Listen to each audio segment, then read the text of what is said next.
The EU is still paying the price for mistakes made in the Maastricht Treaty negotiations, as integration was rashly entered into, and expert analysis suggests it left the bloc with sufficient competence to attract the blame for failure. While lacking the ability to actually solve complex problems, the EU has attracted widespread criticism for its handling of the coronavirus vaccine rollout, as Brussels has been accused of being too slow.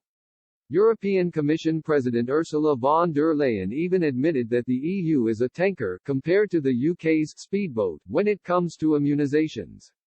The bloc finds itself in an identity crisis in the wake of Brexit, as many of its structural failings have come to the fore.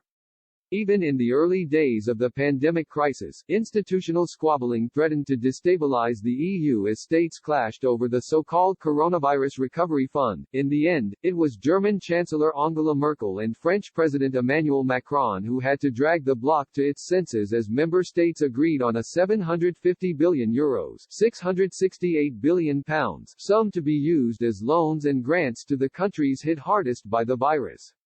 The remaining money, described as the first step towards a fiscal union, represents the EU budget for the next 7 years. But many of the existential problems Brussels faces arguably date back to Sir John Major's time as Prime Minister, and the signing of the Maastricht Treaty in December 1991. Maastricht saw the European Community evolve into the European Union with 12 member states initially. It also laid down the groundwork for economic and monetary union with a single currency at its heart and new rules on inflation, debt and interest rate regulations. After a number of alterations and political maneuvering, it was finally ratified on November 1, 1993.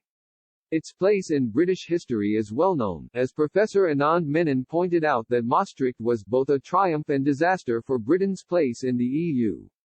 He wrote, "Sir John played a blinder at the summit.